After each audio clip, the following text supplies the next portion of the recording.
प्रिय विद्यार्थियों, लोक प्रशासन की कक्षा में आपका पुनः स्वागत है। हम लोग केंद्रीय समाज कल्याण मंडल के बारे में पढ़ रहे थे। इससे पूर्व हम लोगों ने केंद्रीय समाज कल्याण मंडल की संगठन अर्थात संरचना के बारे में पढ़ा था। आज हम केंद्रीय समाज कल्याण मंडल के कार्यों के बारे में पढ़ेंगे। मंडल के जो ये विभिन्न संभाग है, हमने 5 संभागों के बारे में पढ़ा था और केंद्रीय समाज कल्याण मंडल का जो एनुअल रिपोर्ट है उसको उसके दायित्वों और कर्तव्यों का दर्पण समझते हुए हम क्या है, इसके जो कार्यों को क्या है निम्न बिंदुओं के माध्यम से अध्ययन करने का प्रयास करते हैं। पहला जो इसका कार्य है वो है स्वयंसेवी संस्थाओं का विकास, प्रोत्साहन और सहायता, अनुदान या सहायक अनुदान उनको देना। इसके अंतर्गत क्या करता है केंद्रीय समाज कल्याण मंडल, देश में बच्चों, स्त्रियों, विकलांगों, वृद्धों और अशक्तों के लिए कल्याण कार्यों में लगी विभिन्न स्वयंसेवी संस्थाओं को वित्तीय सहायता प्रदान करता है। जिन क्षेत्रों में ऐसी संस्थाएं कार्यरत नहीं हैं, वहां नई स्वैच्छिक संस्थाओं की स्थापना करने के लिए यह प्रोत्साहन और सहायता देता है। इस प्रकार के कार्य के अंतर्गत मंडल 5,000 रुपये से लेकर 3 लाख रुपये तक के वार्षिक अनुदान, इसी प्रकार के कुछ और अनुदान देता है। और अभी देश में क्या है, करीब 30,000 से अधिक की संस्थाएं इस तरह का अनुदान प्राप्त कर रही है। अगला जो इसका कार्य है कल्याण विस्तार परियोजनाओं का संचालन। इसके अंतर्गत क्या करता है, मंडल अनेक प्रकार की कल्याण विस्तार योजनाएं चलाता है। मंडल के वार्षिक प्रतिवेदनों के अनुसार मंडल ने इस तरह की जो परियोजनाएं संचालित की है वो 3 प्रकार की है, सामान्य, शहरी और सीमावर्ती क्षेत्रों के लिए। इस प्रकार कल्याण कार्यक्रमों के लिए चलाई जा रही जो ये परियोजनाएं हैं वो ग्रामीण, शहरी और विशेष प्रकार से सीमावर्ती क्षेत्रों के लिए चलाई जाती है। ये जो परियोजनाएं हैं उनमें पोषाहार, साक्षरता, व्यावसायिक प्रशिक्षण, बालवाड़ी, परिवार परामर्श, पालन घर आदि प्रमुख हैं। इसके पश्चात तीसरा जो कार्य है वो है कामकाजी महिलाओं के लिए छात्रावास।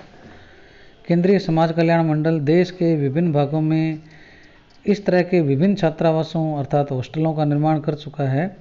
मंडल इन छात्रावासों का निर्माण उन महिलाओं के लिए करता है जो कामकाजी और एकाकी होती है। देश की कामकाजी महिलाओं के आश्रय के लिए इन हॉस्टल्स को एक महत्वपूर्ण सकारात्मक कदम माना जा सकता है। मंडल ऐसे छात्रावासों के रखरखाव के लिए हर साल अनुदान भी प्रदान करता है। इसके पश्चात है बच्चों के लिए अवकाश शिविर, वैकेशन कैंप कहते हैं इनको। ये 10 से 16 वर्ष की आयु वर्ग के गरीब बच्चों के लिए अवकाश शिविर आयोजित करने के लिए मंडल विभिन्न प्रकार की सहायता भिन्न भिन्न संस्थाओं को देता है। इस प्रकार की सहायता के लिए मंडल ने अपने नियम बनाकर कुछ मानदंड भी निर्धारित किए हैं। और ये जो सहायता है न केवल ये जो 10 से 16 वर्ष की आयु के स्कूल को बच्चों के लिए बल्कि कॉलेज के विद्यार्थियों के लिए एनएसएस शिविर आयोजित करने के लिए भी क्या है दी जाती है। इसके पश्चात बालवाड़ियों का संचालन। केंद्रीय समाज कल्याण मंडल ने बालवाड़ियों का एक जाल बिछा रखा है जिसको आंगनबाड़ी भी हम कहते हैं। देश भर में स्वैच्छिक शैक्षणिक संस्थाओं के द्वारा इस प्रकार की आंगनबाड़ी या बालवाड़ी संचालित की जाती है। ग्रामीण क्षेत्रों के लिए भी इस कार्यक्रम को विशेष प्रोत्साहन मिला है। इसके अलावा स्कूल पूर्व समेकित योजनाएं भी इसमें चलती है आईसीडीएस के तहत, और महिला मंडलों की स्थापना भी इसके द्वारा की जाती है। महिला मंडलों के अंतर्गत देश भर में महिलाओं में जागृति उत्पन्न करने के लिए महिला मंडल स्थापित करने को प्रोत्साहन दिया जाता है।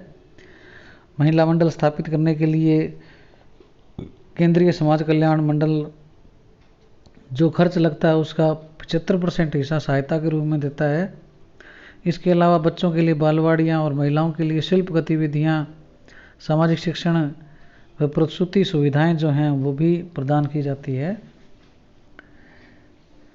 इसके पश्चात ग्रामीण महिलाओं को जन सहकारिता में प्रशिक्षण। इसके अंतर्गत मंडल ग्रामीण महिलाओं को शोषण से बचाने, उन्हें आत्मनिर्भर बनाने के लिए सहकारिता के क्षेत्र में क्या है प्रशिक्षण प्रदान करता है। इस प्रकार के प्रशिक्षणों में घरेलू तथा कुटीर उद्योगों तथा रोजगार उन्मुख व्यवसायों में तकनीकी तथा आर्थिक सहायता प्रदान की जाती है।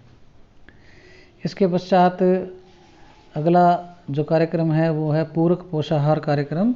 स्कूल पूर्व की आयु के बच्चों को कुपोषण से बचाने के लिए मंडल के द्वारा उन परिवारों को कुछ सहायता दी जाती है जिनकी आय 500 रुपये प्रति माह से कम होती है। अगला है शिक्षा और व्यावसायिक प्रशिक्षण कार्यक्रम। केंद्रीय समाज कल्याण मंडल वयस्क महिलाओं को रोजगार के अवसर उपलब्ध करवाने के लिए व्यावसायिक प्रशिक्षण के लिए आवश्यक प्रबंध और सहायता करता है। इसके अंतर्गत यह 18 से 30 वर्ष की आयु की महिलाओं को जो कुछ पढ़ी लिखी हो, मैट्रिक या अन्य परीक्षाओं में बैठने के योग्य हो, उसके लिए भी उनको बनाने के लिए क्या है, मंडल आवश्यक प्रबंध करता है। इसके पश्चात है सामाजिक आर्थिक कार्यक्रम। मंडल देश में ज़रूरतमंद महिलाओं, विकलांगों को आर्थिक रूप से पुनर्स्थापित करने की दृष्टि से अनेक आय जनक परियोजनाओं का संचालन करने के लिए स्वैच्छिक स्वयंसेवी संगठनों को वित्तीय सहायता उपलब्ध कराता है।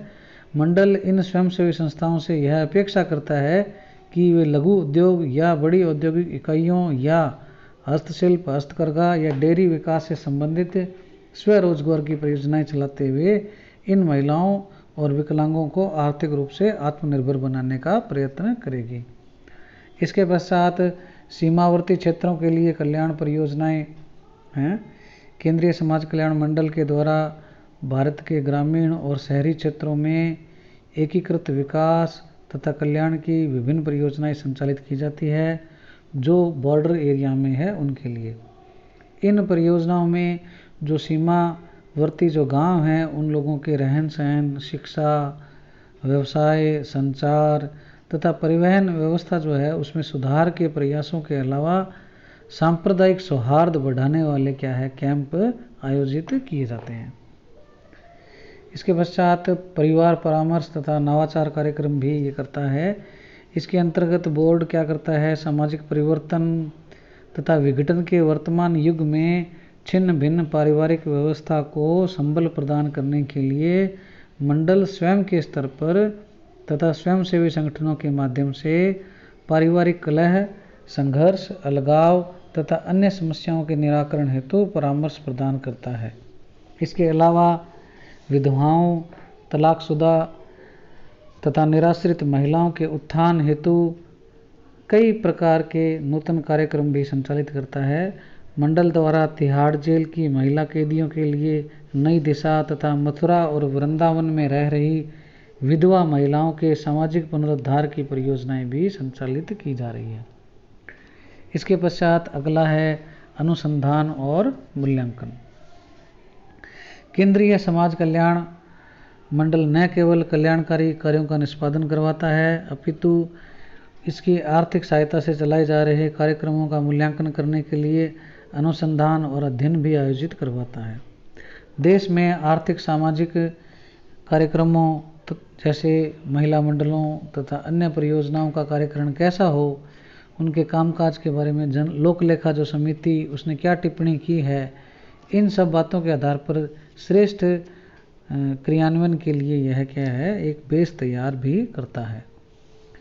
इसके बाद में प्रचार कार्य भी इसके द्वारा किया जाता है। इसके अंतर्गत मंडल अपने कार्यक्रमों को जन साधारण तक पहुंचाने के लिए और संबंधित वर्गों को ज़्यादा लाभ पहुंचाने के उद्देश्य से आवश्यक जानकारियों का अपने प्रकाशनों के माध्यम से प्रचार करता है।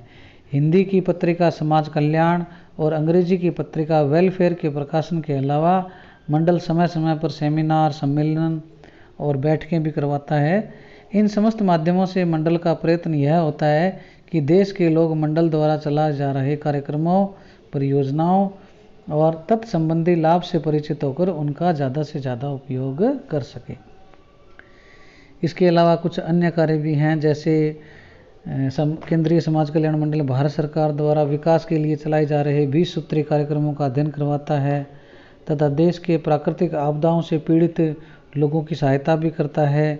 समाज कल्याण के क्षेत्र में मंडल सर्वेक्षण अनुसंधान के अलावा केंद्र व राज्य सरकारों को परामर्श एवं तकनीकी सहायता भी प्रदान करता है। इसके अलावा मंडल की ओर से डॉक्टर दुर्गाबाई देशमुख पुरस्कार भी दिया जाता है।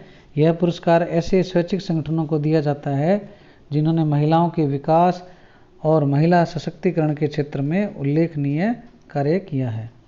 तो इस प्रकार से केंद्रीय समाज कल्याण मंडल जो है उसके कार्यों के संबंध में जो ये उक्त विवरण हम लोगों ने देखा है, पढ़ा है, यह देश में महिलाओं, विकलांगों, अशक्त लोगों की सहायता के लिए समाज में स्वैच्छिक संस्थाओं के माध्यम से आवश्यक जागृति उत्पन्न करने का काम करता है।